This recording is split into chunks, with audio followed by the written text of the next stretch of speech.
assistem, e eu vou passar a palavra para o Zé Eduardo, que vai fazer a condução dessa mesa, a moderação. Bom, boa tarde Zé, a todos. A palavra é sua. Boa tarde a todos. A gente vai nessa nossa penúltima mesa, depois a gente tem uma outra coletiva. Então, sem mais delongas, vamos começar, porque o tempo é curto e vamos tentar todo mundo manter o tempo para a gente poder deixar umas perguntinhas para o final. Vamos começar, então, com o Roberto Cooper, que vai falar para a gente sobre a hiposquelia. Primeiro ponto. Bom, boa tarde a todos. Queria agradecer o convite que me foi feito pelo PC em nome do Summit América e me pediram para falar sobre o tema hiposquilia, a deficiência de habilidades clínicas, qual o impacto na prática e o que... Me pediram para fazer isso em 15 minutos, o que me parece uma tarefa bastante divertida. Falar em 15 minutos significa fazer escolhas e, depois de considerar algumas estratégias de abordagem do tema, me ocorreu usar o texto do criador da expressão hiposquilia para responder às perguntas que estão sendo formuladas. Em 2005, Herbert Fred, há 17 anos, portanto, professor de medicina interna da Universidade de Ciências da Saúde do Texas, em Houston, publicou um artigo no Texas Heart Institute Journal com o título de Hiposquilia, Deficiência de Competências Clínicas. Nesse artigo, o autor identifica as seguintes lacunas nas competências dos residentes que ele acompanhava: incapacidade de colher uma boa anamnese, incapacidade de realizar um exame físico completo e adequado, incapacidade de avaliar criticamente as informações que a anamnese e exame físico geram, incapacidade de gerar um plano de manejo adequado do paciente, incapacidade de raciocínio crítico e reflexivo e incapacidade de se comunicar. Mas esses mesmos médicos são pródigos em pedir exames complementares, desconhecendo quais exames solicitar, em que momento e sequência. Para piorar, eles não conseguem analisar os resultados com base no paciente, que eles não conhecem em função da lista de incompetências que eu acabei de citar, e se tornam médicos orientados para exames e números e não para o paciente. Tratam laudos, não pessoas. Isso tudo é do artigo. Esse é o cenário que define a hiposquilia. Parece familiar a vocês? Vamos às causas. O autor considera a formação médica a principal causa dessa patologia. Atribui o surgimento da hiposquilia a uma formação baseada em sessões clínicas, discussão do caso clínico olhando o prontuário, com um total distanciamento do aprendizado na beira do leito. Ele comenta que esse aprendizado, feito em cima de relatos, de papéis, de exames, longe do leito, é a principal causa da hiposquilia. O Dr. Fred levanta a hipótese de que os atuais professores, isso em 2005, já se formaram em um mundo médico high-tech e não conheceram uma era de high-touch. Não podem ensinar de forma diferente. O outro ponto que o autor levanta é sobre o contexto sociocultural. E aqui o Dr. Fred é muito, muito incisivo quando ele conclui que a sociedade como um todo, e os médicos aí incluídos, se contentam com a mediocridade, que é a única norma que conhecem.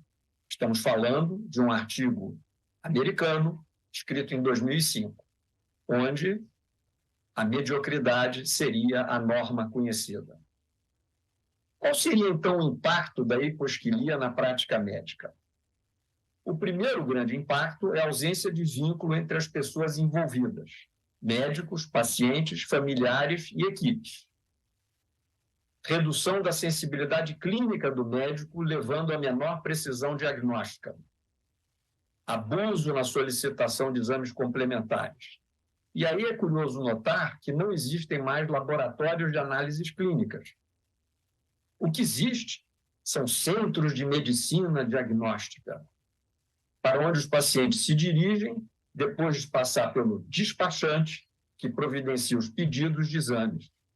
Doutor, pede logo tudo, virou uma frase que substituiu a clínica é soberana, tornando esta uma frase ultrapassada, datada, mofada. Outro impacto da hiposquilia na prática médica é a atrofia progressiva da capacidade crítica, abrindo espaço para a ilusão de uma medicina tecnológica pura, feita por inteligência artificial. Tal medicina prescindiria do médico despachante, porque o computador se encarregaria de fazer a melhor anamnese objetiva e interativa possível, gerando os pedidos de exames que, posteriormente, seriam analisados e um diagnóstico preciso seria entregue com um diagnóstico preciso seria entregue para o paciente junto com exames que seriam analisados por uma impressora, de acordo com algoritmos. Nada de singularidade, muito menos de subjetividade. Então, esquece o médico, vamos por uma tecnologia pura, que não precisa mais desse intermediário que só pede exame, né? Por fim, e muito triste, a hiposquilia gera infelicidade, consciente ou inconsciente, dos médicos e pacientes. É um jogo de perde-perde. Ninguém está contente. Quais as soluções? Nenhuma fácil ou de curto prazo. E aqui eu lembro que o curto prazo é o melhor argumento para a preguiça intelectual e inércia. O longo prazo exige paciência, perseverança, flexibilidade, adaptabilidade e tolerância à frustração. Exige a generosidade de se trabalhar por um objetivo que, muito provavelmente, não alcançaremos. O autor cita a mudança radical do ensino médico como sendo o único caminho para reduzirmos a hiposquilia. Uma formação que resgate a essência da prática médica, que é uma...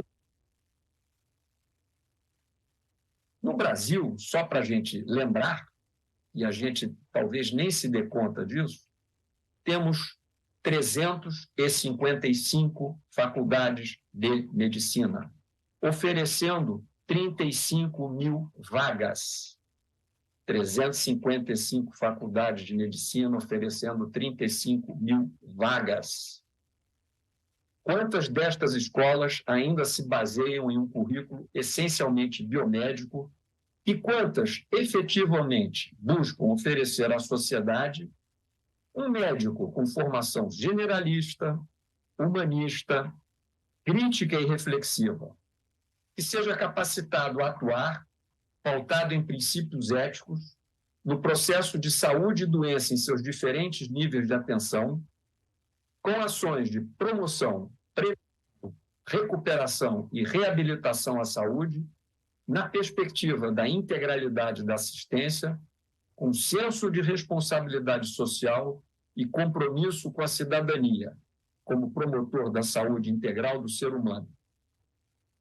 O que eu acabo de enunciar é o perfil do egresso do curso de medicina como previsto nas diretrizes curriculares nacionais de 2014 do MEC. Então, nós temos claramente definido pelo MEC qual é o médico que a gente quer formar, que é esse que eu acabei de enunciar. Será que é isso que a gente está fazendo nessas 355 faculdades de medicina? Aí eu vou além da formação médica como busca de soluções para a hiposquilia. Se não modificarmos o modelo pedagógico adotado antes dos alunos chegarem às universidades, manteremos a mediocridade como norma. Um modelo que prepara o aluno para performar em provas, memorizando conteúdo. Um modelo que não admite o erro, tolhendo a criatividade e espontaneidade do aluno. Um modelo que não privilegia o pensamento crítico, a diversidade de ideias, e faz lembrar Darcy Ribeiro, que disse: a crise da educação no Brasil não é uma crise, é um projeto. Um tal modelo só pode produzir um aluno que entre na universidade para ser finalizado em uma linha de montagem que atenda às necessidades do mercado. qualquer mercado.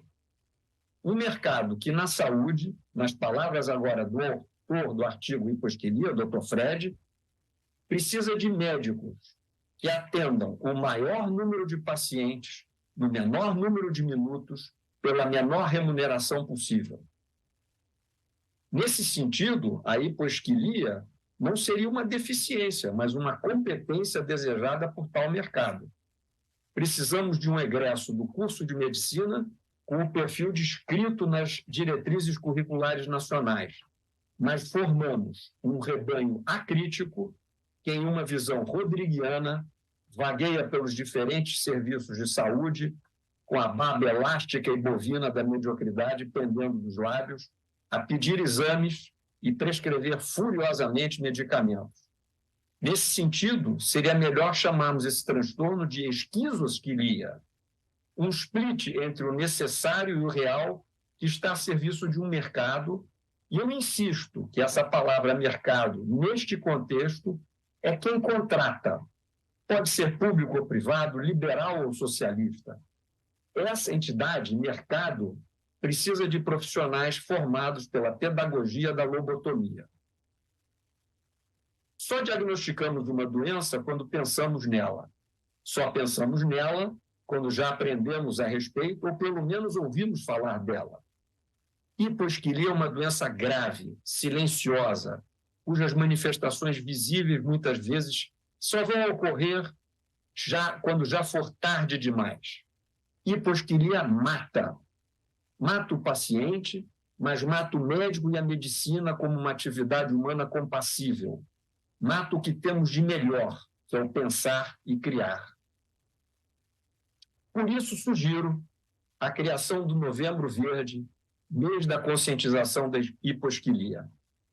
Eu não usei meus 15 minutos, porque eu gostaria muito de ouvir vocês na hora da gente debater. Muito obrigado e volto para o Dr. José Eduardo. Obrigado, Roberto. Excelente as suas colocações, especialmente depois do que a gente ouviu hoje aqui ao longo do dia, de todos os desafios tecnológicos, a gente ser recolocado no trilho humanístico e todo esse papel médico que eventualmente a gente esquece. Mas vamos dar continuidade para a gente poder conversar depois com a doutora Mirellen de Abreu, professora da UFRJ. Ela vai falar agora para a gente do desafio de, com ou sem hiposquilia, trazer isso ao lado dos pacientes ou discutir isso numa decisão compartilhada. Mirellen.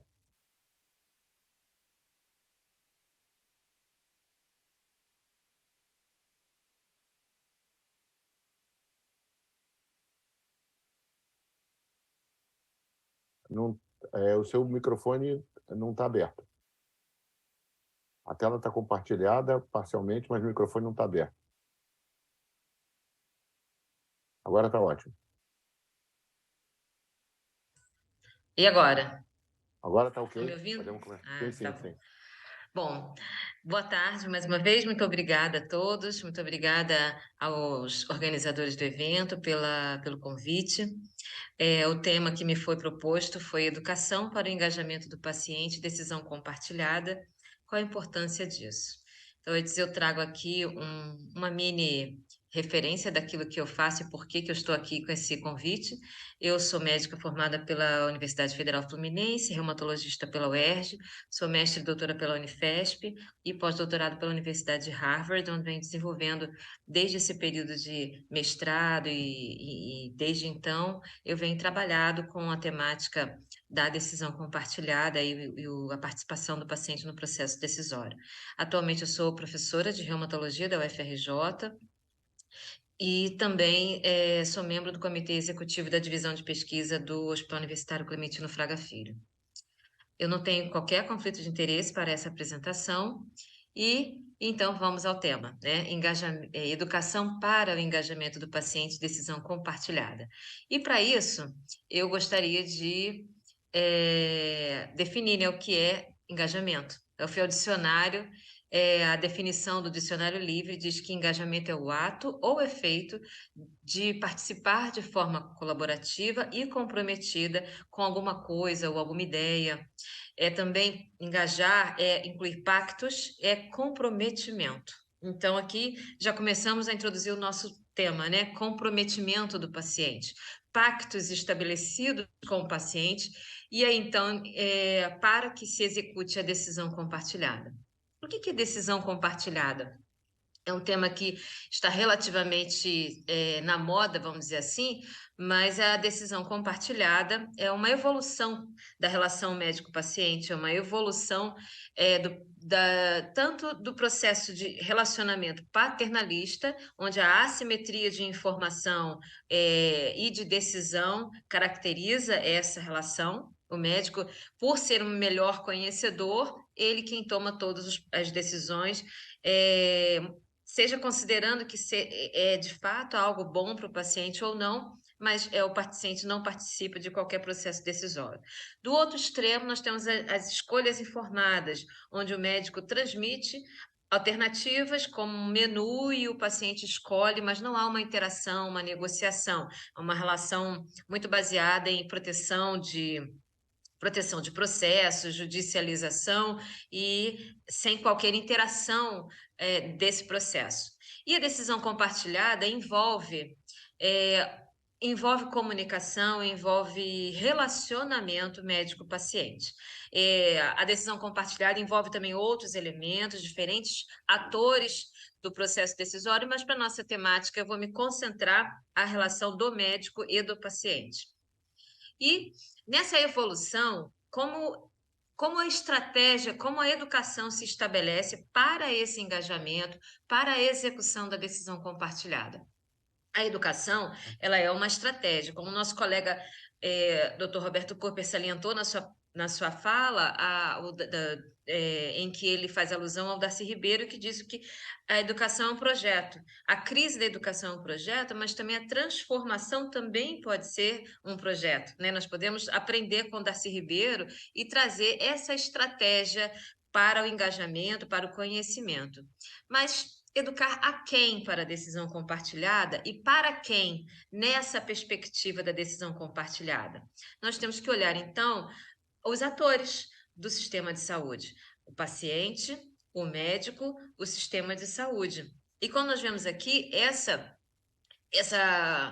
esse gráfico que eu trago traz uma referência da New England Journal of Medicine, um dos principais periódicos nossos, né? E não é tão recente, é de 2005, onde o autor traça estratégias de transformação. Para a execução do paciente na equação da saúde, é necessário uma transformação no processo educacional em todas as linhas de ação do sistema de saúde.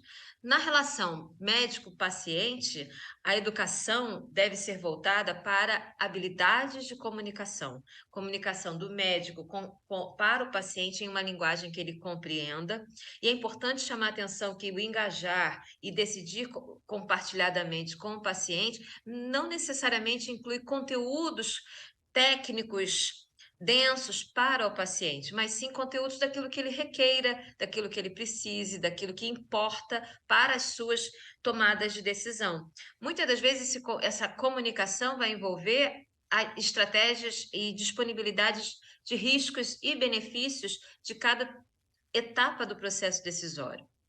Por sua vez, o paciente e a sua relação com o sistema de saúde envolve o acesso. E aqui a educação para o acesso inclui os processos, os mecanismos de acessar e conhecer o que está disponível em seu sistema de saúde, seja o seu sistema de saúde público, seja o seu sistema de saúde privado, participar dos processos de acesso, como temos no nosso país, conhecer o que o seu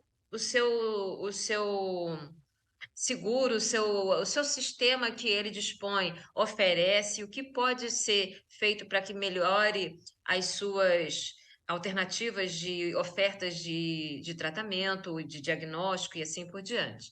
E, por outro lado, o médico e a educação do médico em relação ao seu sistema de saúde para a decisão compartilhada envolve também conhecer os processos, as consequências das suas decisões, então, consequências críticas, baseadas em evidências, baseadas num pensamento crítico, reflexivo das suas ações para o todo do sistema de saúde.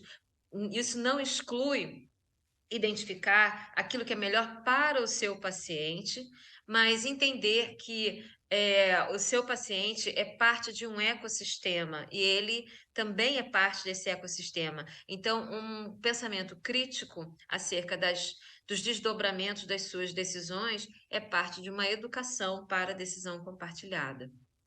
Então, a educação, mais uma vez eu ressalto, é uma estratégia. Então, qual a importância disso? A importância de que a educação não é um fim em si, mas sim uma estratégia de crítica, de conscientização das etapas dos processos decisórios e conscientização de que o paciente ele tem valores e preferências, disponibilidade ao risco, e muitas das vezes existe uma tendência de evidência de que é possível que um paciente que participe do processo decisório tenha maior adesão aos pactos que são estabelecidos, diferentemente de quando ele recebe um determinado plano de cuidados, ele pode dizer que está aderindo ao tratamento, mas também as evidências mostram que, através dos desfechos, que nem sempre isso ocorre.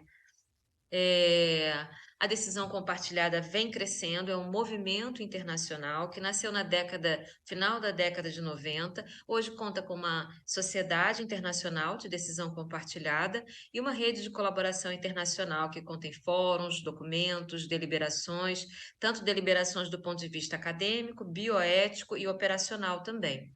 Essa sociedade, então, toda essa rede de colaboração, desde 2008 a 2011, sedimentou uma agenda de trabalho para implementação, envolvendo diversas ações, como barreiras, quais são as barreiras e facilitadores, quais seriam os mecanismos de implementação, competências, impacto econômico nos diferentes sistemas de saúde, a adaptação dos conceitos de decisão compartilhada nos diferentes sistemas de saúde e, por sua vez, também métodos de ensino para o paciente e para a formação de um médico que esteja apto a se comunicar na perspectiva da decisão compartilhada. Dentro disso, aqui em 2011, nós participamos do suplemento Decisão Compartilhada no Brasil, e aqui traçamos uma história e os processos que estariam acontecendo no Brasil, diferentes nichos, né, nacionais que têm sido estabelecidos. Posteriormente, em 2017, um avanço dessa rede, teve um novo suplemento com novos países contribuindo e estruturando como que a decisão compartilhada tem sido refletida à luz dos respectivos sistemas de saúde, e mais uma vez aqui participamos no Núcleo Brasil, colocando principalmente os avanços do ponto de vista regulatório, orçamento participativo, os desdobramentos e mudanças do Código de Ética Médica, reconhecendo a autonomia do paciente, são avanços brasileiros, assim como diferentes países também apresentam seus avanços. E em 2022, esse ano, na Dinamarca, teve um novo encontro da Sociedade de Decisão Compartilhada, em que estabeleceu-se um consenso básico para a definição de decisão compartilhada. Dentro desse conceito, coloca-se que a decisão compartilhada como uma colaboração entre paciente e médico, quando as decisões devem ser tomadas sobre diagnóstico, tratamento, cuidado ou acompanhamento, e de um modo que seja preferível para o paciente, ou seja, na sua perspectiva. Isso inclui informações baseadas em evidências, incluindo opções, benefícios, danos, incertezas, e o desenvolvimento de instrumentos físicos para o apoio ao aconselhamento de pacientes num cuidado longitudinal. Então, em resumo, o que esse consenso nos traz é que a decisão compartilhada, ela envolve todas as etapas do processo decisório para o plano de cuidados de paciente, e qualquer uma dessas etapas é plausível de se executar a decisão compartilhada. A limitação à decisão compartilhada envolve as questões de emergência médica, como um trauma, por exemplo, traumatismo, etc., e questões de vacina que é uma discussão mais controversa acerca da decisão compartilhada.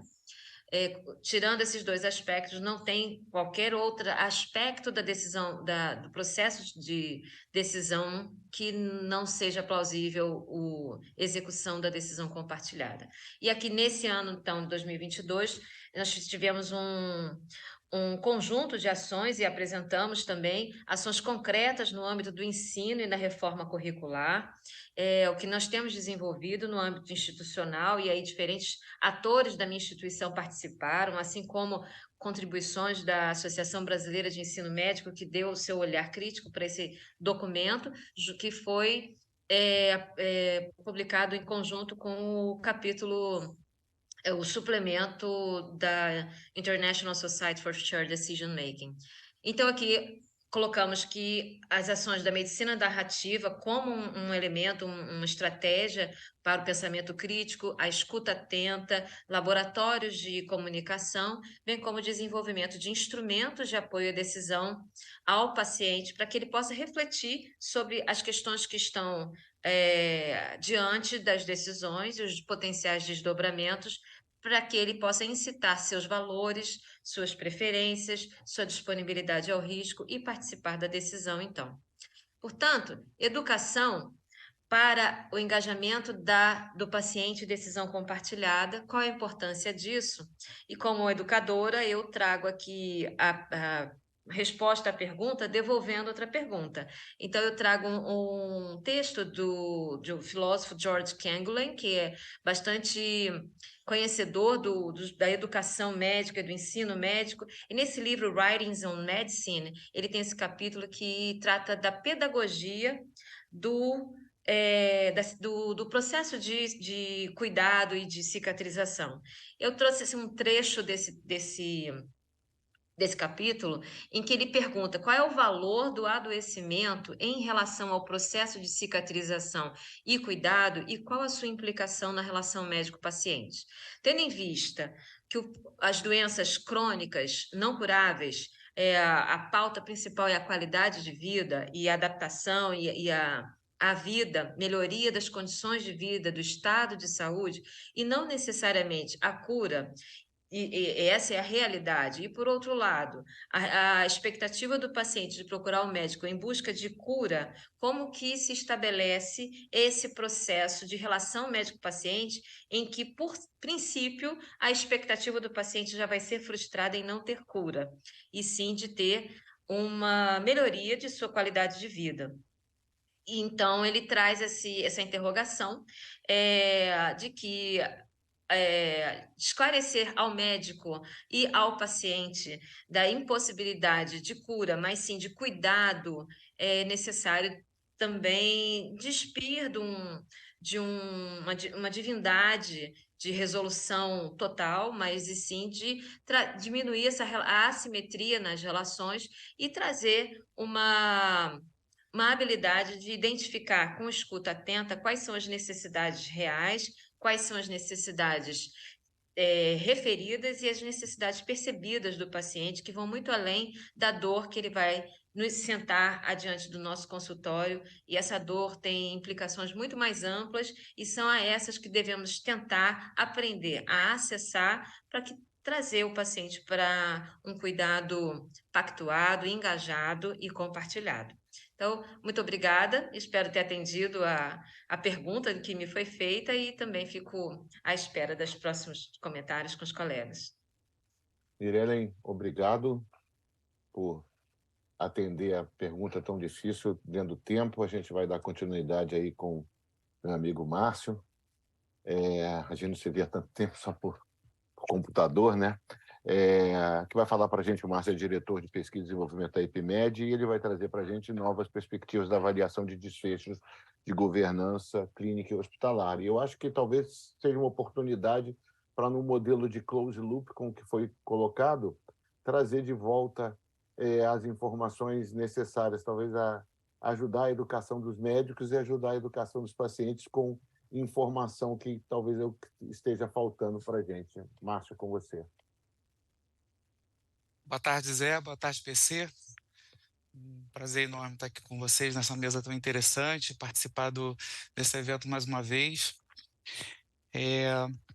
Deixa eu compartilhar aqui minha tela.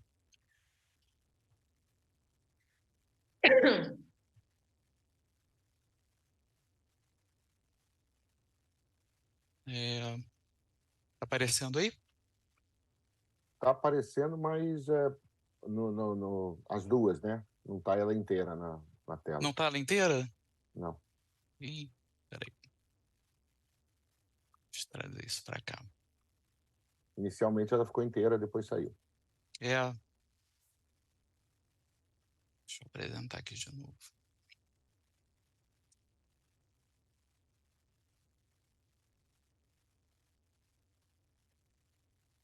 Vai agora? Agora está ok. Tá ok.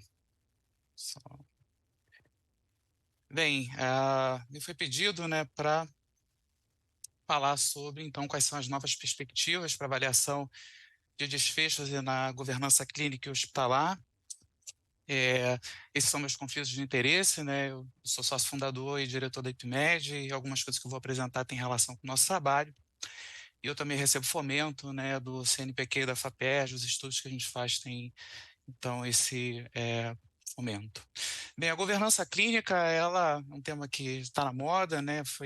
Já existe já há bastante tempo, iniciado no sistema de saúde inglês, no NHS, nos quais nós, profissionais de saúde, devemos estar totalmente envolvidos, engajados para manter e melhorar a qualidade dos cuidados que nós prestamos aos pacientes, e a gente também tem a responsabilidade de garantir que esse sistema resulte nessa melhoria de qualidade, tem a responsabilidade, né, com os pacientes, não só eles, mas os seus familiares e a sociedade como um todo, né? Por que é importante a gente falar de avaliação de desfechos, né, na perspectiva de governança clínica e hospitalar, né? Se nós tomarmos, por exemplo, o modelo danabidiano de avaliação de qualidade em saúde, né, nós vemos que os desfechos é o principal ponto que realmente importa para o paciente, né? Não só para ele, para os familiares, porque ele reflete os resultados dos cuidados prestados, né? E eles também é que vão orientar todas as modificações, né, as implementações de estrutura e de processos que nós precisamos ter dentro das nossas instituições para garantir, então, os melhores resultados para os pacientes, né, com a melhor eficácia e eficiência possível, né? Esse aqui é um estudo clássico, né, na Science de 1998, publicado pela Carolyn Clancy e o John Eisenberg, em que ele é um divisor um marco, né, divisor importante na pesquisa de desfechos, né, em que eles propõem a transição de uma visão clássica, que era muito focada em desfechos duros, né, mortalidade, eventos bem definidos, facilmente mensuráveis, um conceito mais abrangente, mais contemporâneo, em que, além desses desfechos clássicos, são acrescentados, né, desfechos reportados pelo próprio paciente, né, medidas de qualidade de vida, de percepção de saúde, preferências de tratamento, satisfação, né, com cuidado e indicadores de qualidade, por exemplo. A governança clínica, ela tem classicamente 6 pilares, né? Algumas publicações elas dizem que são 7, mas em geral a classificação mais aceita que existem 6 pilares, né, da governança clínica, e dentre eles pelo menos 4 têm relação direta com a avaliação de desfechos, né, que é a transparência dos resultados, a avaliação da efetividade da intervenção clínica, auditoria clínica e, obviamente, a gestão de riscos adversos, né?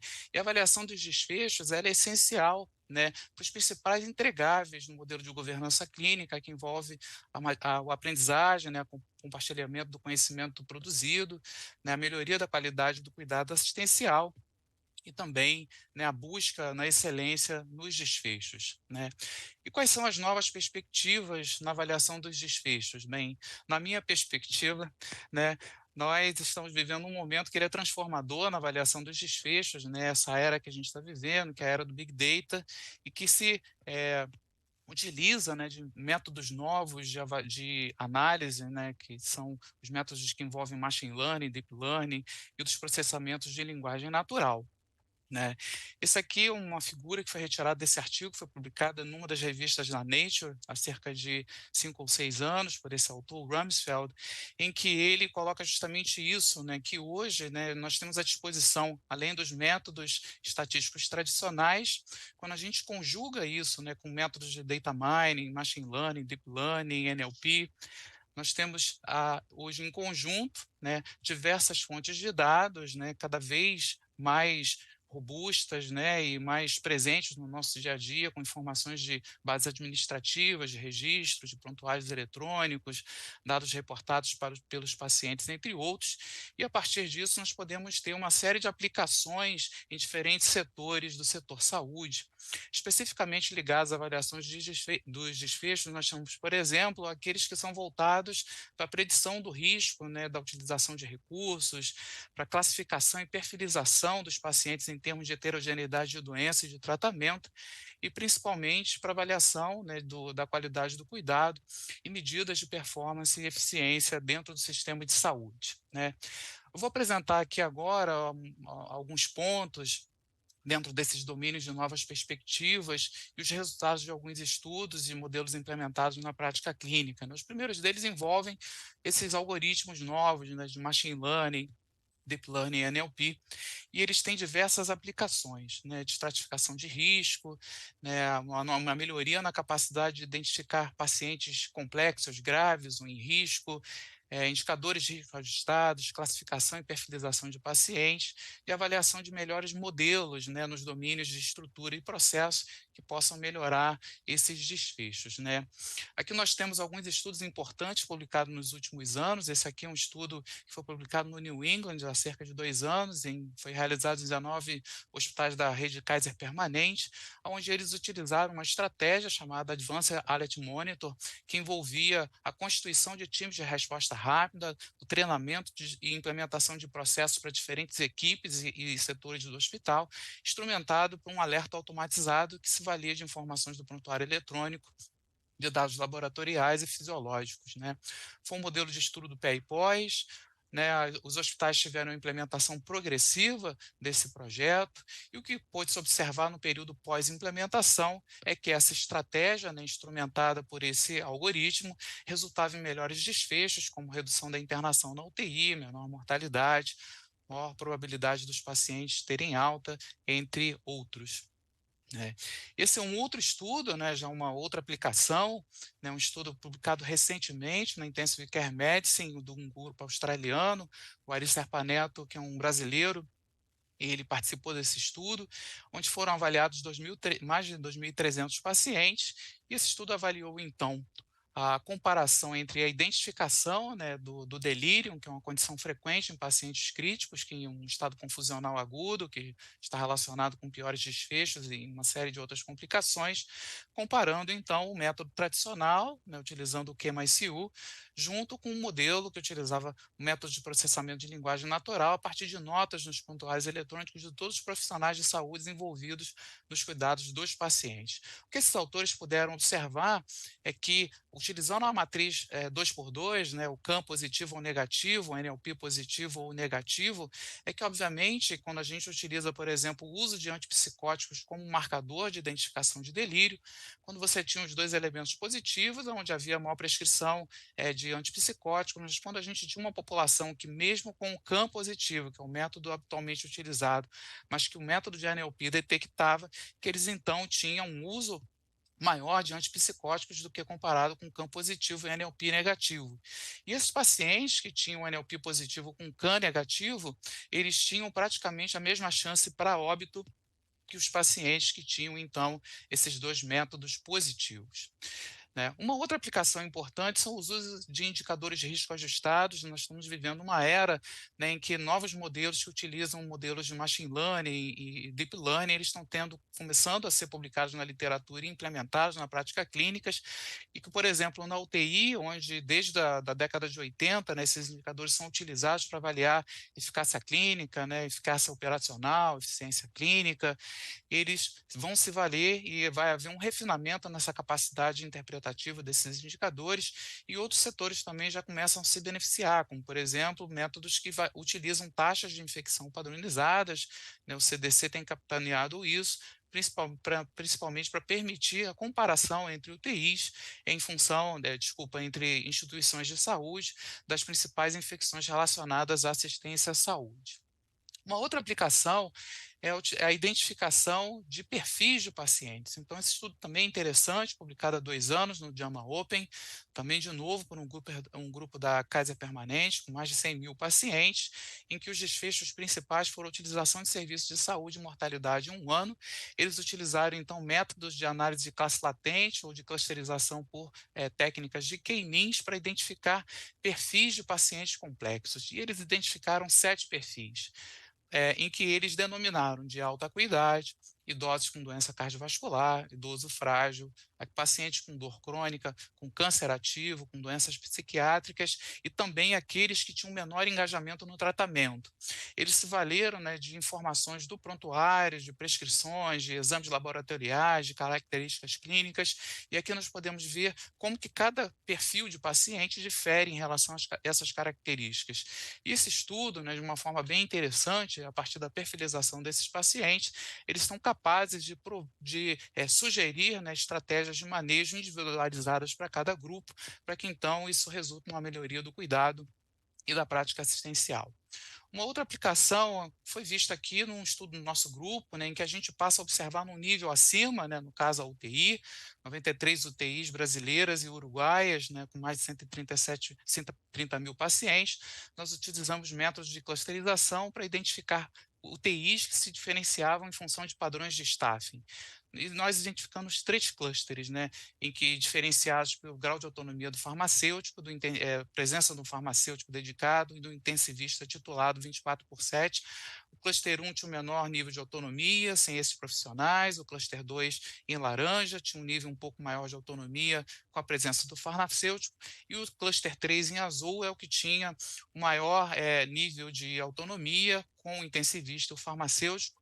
E o que a gente pode observar aqui no domínio de mortalidade, que na medida em que a organização do staffing aumenta, né, a chance de sobrevida dos pacientes também aumenta para todos os pacientes, para os pacientes não planejados e aqueles de cirurgia eletiva, e que nesse gráfico aqui, que é o VLAD, que vocês vão ver com cada vez mais com frequência, né, o cluster 1 ele acumula não sobreviventes ao longo do tempo, enquanto os outros clusters eles acumulam sobreviventes ao longo do tempo. Né? E o cluster 3 é aquele em que a mortalidade observada, né, está sempre abaixo da mortalidade predita. Entretanto, existe uma série de limitações desses modelos, né? Nós temos uma pletora de modelos na literatura, mas eles só reportam resultados de acurácia, tem poucos estudos de validação externa, muito poucos implementados em mundo real. Existe uma fragilidade de depender da qualidade dos dados registrados em prontuário, né? Nos sistemas que dependem de alarme, eles podem ter uma sensibilidade muito alta e criar fadiga de alarmes. Tem uma confiança muito grande de resultados que podem ter equivocados, isso pode causar risco aos pacientes, existe uma incerteza, né, de qual o impacto real no cuidado e desfecho, e existe uma fragilidade no modelo de estudo, que geralmente é do tipo pré e pós.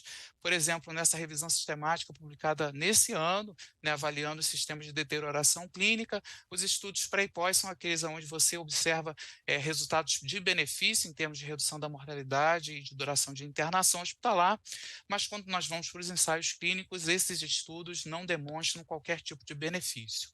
né? Uma outra perspectiva importante que vai se beneficiar para a avaliação dos desfechos é o benchmarking, né? E o benchmarking é extremamente importante, porque já é bem conhecido que nós somente nos valermos, né, dos dados da nossa instituição, isso leva a uma observação míope dos nossos resultados, e quando a gente se vale do benchmarking, né, da comparação com os resultados dos nossos pares, a gente passa a ter uma visão mais ampla, com perspectivas mais claras de oportunidades e metas de melhoria. Isso aqui foi um comentário que nós publicamos há cerca de 4 anos, né, em que a gente trabalha justamente na perspectiva futura do benchmarking e que a tecnologia vai permitir, por exemplo, que outros tipos de desfechos, né, e principalmente desfechos centrados nos pacientes, né, nós vamos nos valer de fontes de informações diversas, né, em crowdsourcing, que nós vamos falar daqui a pouco também, e que nós vamos evoluir para modelos que são real-time, que permitem a utilização do benchmarking em diferentes níveis, comparações internacionais e identificações daqueles que têm melhor desempenho para melhorar a nossa qualidade assistencial e impactar nos desfechos. Uma outra aplicação importante do benchmarking foi vivida, por exemplo, no tempo da pandemia. Essa é uma iniciativa que nós temos na IPMED junto com a AMIB, né, que é a Associação de Medicina Intensiva Brasileira, onde numa ausência de dados da Covid em geral. Márcio, um minutinho, Márcio. Pois não, já estou terminando. Em conjunto, né, com uma ausência completa de dados brasileiros, nós disponibilizamos aqui dados de benchmarking da comunidade brasileira que permitiram a implementação de diversas medidas de cuidado e de orientação de organização das instituições. Por fim, né, essas novas perspectivas envolvem, né, avaliação em tempo real cada vez mais e a utilização de crowdsourcing. Então, por exemplo, aqui nós temos essa iniciativa do Cancer Link, da Sociedade Americana de Oncologia Clínica, onde numa base centralizada nós temos informações providas por pacientes, inclusive PROMs, junto com informações de pesquisadores e provedores, para que essas informações, então, resultem, né, em valor e benefício para todos os envolvidos. A gente aqui na IPMED está trabalhando, né, com a utilização de modelos de estratificação de risco e perfilização de pacientes que vão auxiliar, por exemplo, na gestão em tempo real de leitos e uma combinação dessas informações na perspectiva individual, combinada com benchmarking em únicas interfaces, para que a gente possa, então, auxiliar na melhoria do cuidado e na governança clínica dentro das instituições. Concluindo, essas são as perspectivas que eu vejo, né, como mais importantes para avaliação de desfecho. Muito obrigado e eu estou à disposição para discussão e questionamentos. Obrigado, Márcio. Desculpe ter te acelerado aí, mas a gente não há problema. Tem que deixar uns minutinhos aí para uma discussão. A gente tem aí uns 14 minutos. Não sei se alguém quer fazer alguma pergunta ou se eu posso provocar aqui. Eu tenho uma pergunta, Zé. Fala. Sei que você é bastante provocador, mas eu fiquei muito impressionado com a apresentação do Roberto e da Mirellen, né? Mirellen, eles têm uma conexão, elas têm uma conexão muito grande, e eu tenho 2 questionamentos, né? Então, está claro que tanto a hiposquilia quanto a melhoria da decisão compartilhada com o paciente, né, a educação médica ela é essencial, né? Mas, ao mesmo tempo, a gente tem uma situação de educação médica que está bastante comprometida hoje, né, está presente na fala tanto da Mirellen quanto do Roberto. E como que vocês veem, né, que a gente pode lidar tanto para combater, para mitigar o impacto da hiposquilia e, ao mesmo tempo, melhorar a decisão compartilhada num cenário em que os benefícios que vão ser colhidos com a educação médica de melhor qualidade só vão ser colhidos num futuro que a gente não tem muito horizonte, né? Eu tenho só uma pergunta mais específica dentro desse contexto, que é como que vocês veem as técnicas de nudging, né? Você utilizar as interfaces em prontuários ou que estão diante do profissional de saúde, para que você possa, de uma forma, orientar uma melhor prática, para que você, então, resulte no melhor cuidado, um cuidado mais eficiente, mais econômico e mais centrado no paciente. Obrigado. Só aproveitando aqui, só para os dois, Mirellen e o Roberto, o Márcio apresentou esse monte de gráfico bonito, essas coisas maravilhosas, e a grande questão, talvez um pouco do que ele disse, é como transformar tudo isso em algo, a translação do conhecimento, em algo que seja, atinja o paciente e atinja o aluno também. Eu acho que a gente está distante disso, com vocês dois aí. Irelen, pode ir. Você é professora do UFRJ, você vai na frente. Ah, tá certo. Bom, primeiro é um prazer estar nessa mesa. Eu acho que as três falas se conversam. Eu tenho uma visão bastante propositiva. Eu não acho que o horizonte seja curto, não, Márcio. Nisso eu vou, se você me permite, eu não vou concordar. Acho que nós estamos num tempo de mudança, num tempo de transformação. E todo tempo de transformação tem uma desconstrução a ser feita, né? Esse é o hoje, né, do tema do nosso simpósio, né? O futuro hoje nós estamos num tempo em que de constatação da hiposquilia, que talvez ela não seja tão nova, né? 2005, aquele artigo 2005, se não me engano, 2000, mas eu acho que ela vem progressivamente. Então constatar já é um grande passo de mudança, e essa constatação saindo dos artigos e indo para debates como de uma rede de saúde suplementar, se preocupando em trazer a temática da hiposquilia para a pauta, já é um grande passo, eu acho, e daí, né? Constatamos, e isso é fato, e traz repercussões para o sistema, um sistema público e um sistema privado.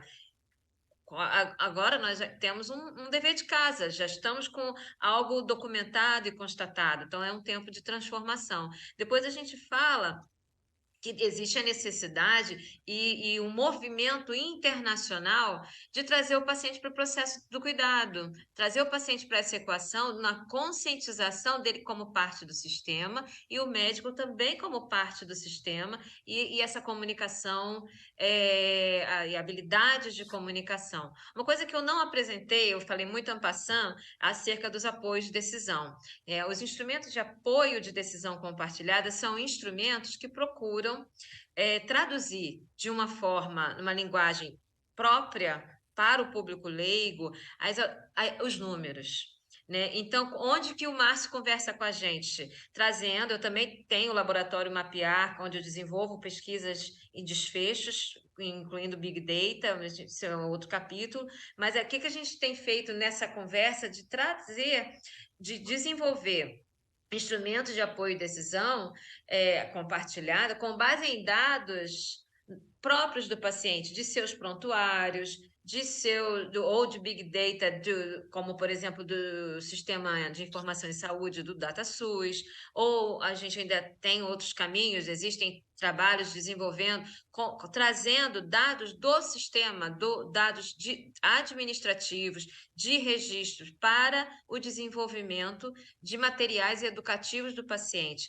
Esses registros e esses dados e essas informações são do meio do paciente ao qual vamos levar os conceitos, e assim como o médico, o aluno, com dados nacionais, com dados próprios da realidade em que ele está inserido, tanto o aprendiz, o estudante, quanto o paciente. Né? Então, essa pode ser uma estratégia, tem sido preconizado, é o que a gente também está tentando fazer.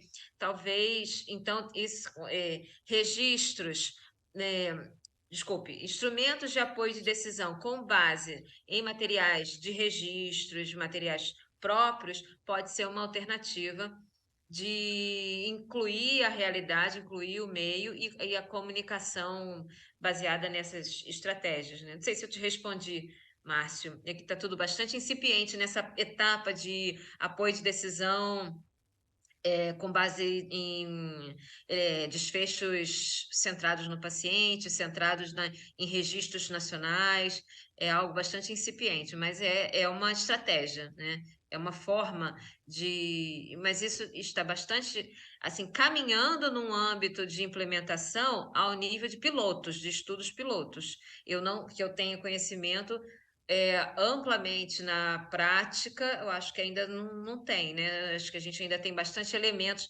inclusive quais são os instrumentos de medida e quais são as medidas de desfecho da decisão compartilhada na formação e na prática clínica. Esse é um grande desafio. O que medir para além da satisfação do paciente? O que é a satisfação do paciente? Essa é uma medida de desfecho. Adesão do paciente é outra medida de desfecho que importa do ponto de vista prático. Efetividade, tem um estudo dos Estados Unidos que procurou avaliar a efetividade clínica com base na decisão compartilhada. E o grande desafio é identificar o que é efetividade na perspectiva da decisão compartilhada. Então, o momento que a gente está hoje na decisão compartilhada é identificar o que medir, né, do ponto de vista da efetividade para o sistema de saúde, incluindo aí a efetividade clínica das respostas dos tratamentos e das propedêuticas. Esse é um grande desafio.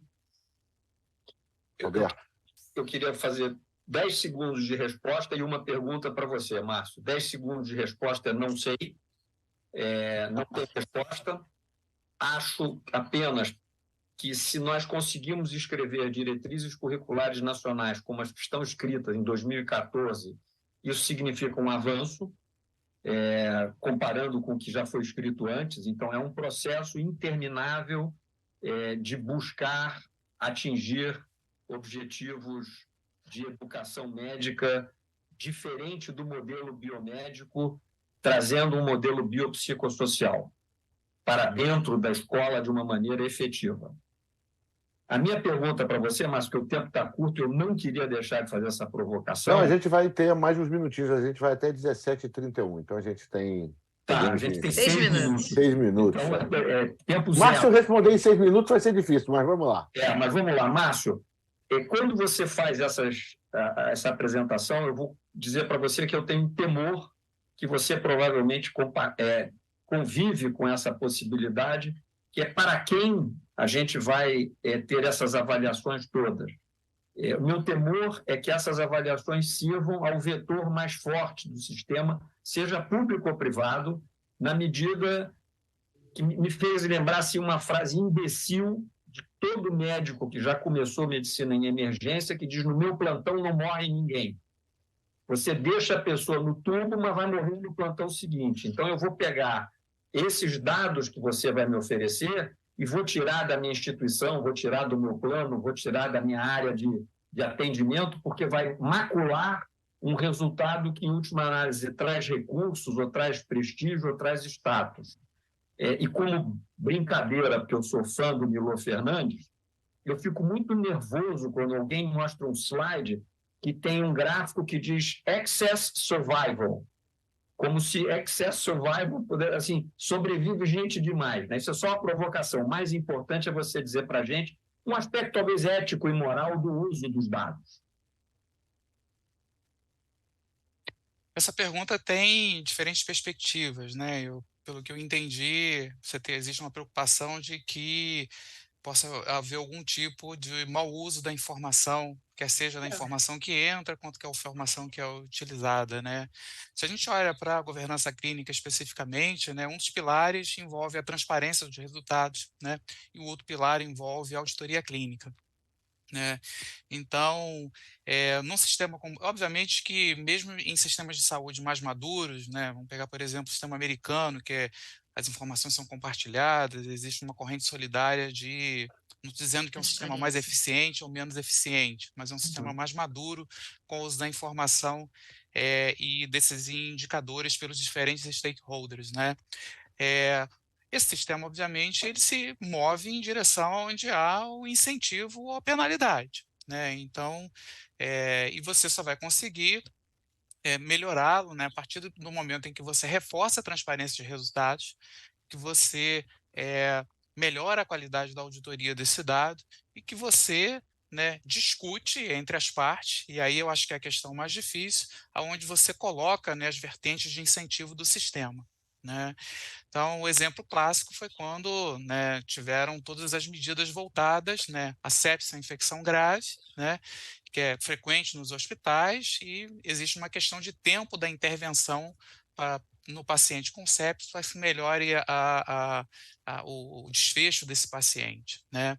Então, diversos estados americanos desenvolveram políticas de incentivo, né, para que você tivesse aderência às medidas e tiveram um modelo de pagamento com melhor desempenho e até de remuneração maior para um doente com sepsis que tinha maior complexidade. Existe um artigo, não me lembro muito bem um artigo, acho que foi no JAMA, se eu não me engano, em que mostra um desvio grande, né, do aumento desproporcional de notificações de casos de sepsis em relação, por exemplo, aos pacientes com uma pneumonia de menor complexidade, né? Então, porque houve um incentivo direcionado, né, voltado para o paciente com sepsis. Então, essa questão, ela sempre vai existir. A tecnologia, né, ela, por um lado, né, ela pode ser um grande facilitador, né? Se você tem um sistema onde as diferentes partes envolvidas, né, você consegue achatar a hierarquia do acesso e do uso dessa informação através do compartilhamento, isso é uma das formas de você trazer uma certa regulação para isso, né? Mas o ser humano é sempre criativo, né, Roberto? A gente sabe disso. Vide Freakonomics, né? Aqueles caras que ficaram... Exatamente, né? Ele foi Freakonomics é divertidíssimo. ótimo para isso. Você premia uma coisa, o cara vai e faz um comportamento... Exatamente. Tá bom. Incrível, né? Essa literatura é maravilhosa, isso que você citou. Ok, gente. Então, acho que estamos chegando aqui no fim, 17h30, tem mais um minutinho. O pessoal da organização pediu para a gente permanecer na sala, que a gente vai ser colocado em outra sala magna. A gente vai ter agora a conferência magna com a Margareth Dalcomo e o Arnaldo Goldenberg, eles vão estar na sala magna, então eles pediram para a gente esperar aqui. E eu vou passar agora para a Adriana Bittar, lá no palco central, se a gente pode chamar assim, em que ela vai convidar a gente para outra sala e convidar os outros. Então, queria agradecer a todos aí o tempo disponibilizado por vocês, a excelência das apresentações. A gente sempre aprende, é ótimo ficar aqui de moderador, que eu não tenho trabalho nenhum, só aprendo, quem trabalha são vocês. É sempre maravilhoso assistir isso aqui e espero que a gente se encontre em breve. Se não for por aqui, idealmente pessoalmente. Muito obrigado, gente. Tchau, tchau. E vamos Tchau, permanecer Prazer. aqui até Obrigada.